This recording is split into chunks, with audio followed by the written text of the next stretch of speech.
there, this is Anthony Gordon, Artist Relations Manager for Avid. I'm coming at you from NAB 2013, and I'm here with Greg Spence, producer of Game of Thrones. Hey Greg, how are you? Really good, yeah. Really good, yeah. I love NAB. It's fun, isn't it? I love all the toys, I love all the new technology. Yeah. And I love seeing so many people I know, it's great. You're guys who aren't scared of using new technology on your show. We were talking earlier, you're even using iPads in your workflow. Tell us a little bit about how you've kind of upped the technology game from, coming from season 1 to season 3 where we are now. Well, one thing about our technology is we are a very techie show. We are big, we're all over the globe. HBO helps us and supports us tremendously with suggesting workflows, testing workflows, working as a soundboard for us when we have something new that we want to try or something we want to do. I mean, the iPads are a relatively new thing because one of the challenges we had going from season 1 up to season 3 was season 1, we were relatively contained in just 2 countries. We only had 2 directors of photography. Yeah. We had, I think, only 4 directors. As we've grown, we have gotten bigger and bigger, and we have more director DP teams. And so if you have 6 teams of directors and directors of photography, and you have to keep a consistent look, and they're all shooting at the same time, they all need reference materials, and they need them really quickly. They need to, to be able to have visual, accurate color materials to establish looks and to know what they're going to be going for. And then as they're all shooting, they need to change and exchange things. So we actually bought a bunch of iPads. We brought them into our color correction suite. We checked them all and make sure they all basically looked correct, and they did.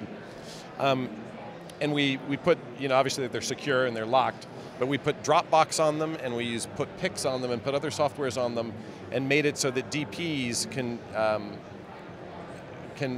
reference other DPs' works nearly immediately. Right. Sort of every half day, all of their Dropbox on all their iPads are getting updates, based on what a certain DP is doing with a certain look for a certain kingdom or a certain set. Necessity being the mother of invention, it looks like you guys are creating your own new workflows. Yes, yeah. Absolutely. And one thing we did from season 1 to season 2 was season 1 we weren't sure how all the kingdoms were going to look, and we had 2 DPs and we did on-set color, and the looks that they came up with, the DITs and the DPs together, even though they were good friends and they all worked closely together, were wildly different. Yeah. And so we ended up sort of, in a confused editorial, it confused the studio, it confused visual effects a little bit, so we ended up having to chuck it all out and really start the final color correction and the establishment of the palette we have now from scratch. Season 2, I brought a colorist to Belfast. And so even though the DPs are able to pre-make LUTs and do a little bit of color work on set, everything flows through one office, everything flows through one screen, one colorist, and that's helped tremendously. Yeah. Cool. So what Avid technologies are you using in the production of the show these days? During our production period, we cut primarily in Belfast. Occasionally we'll have a unit that goes off to Iceland or goes off to Croatia, and if there's a lot of visual effects work, the visual effects editor will take a laptop with Avid software on it and will set up his own little station down there. Sure. In Belfast we have a 24 terabyte Unity with 11 seats, 3 for picture editors, 3 for assistant editors, 3 for turnover stations, which really gives each assistant editor an additional place to do background work and quick times and turnovers. Then a set for the colorist who uses it as a frame store medium in a screening room in our color suite, and then 1 seat for the codecs, which is how we deposit the DNX36 that we cut with. Once we get to Los Angeles, Belfast is still working, or we actually move it to London. We X-copy the Unity so that we have the same 24 terabyte Unity in Los Angeles, and that's where at least 2 visual effects editors and our visual effects team continue their work. Okay. Everywhere we work, we have 50 meg internet connection. We push between 80 and 100 gigs a day, one way or another, between whatever part of the workflow we're in.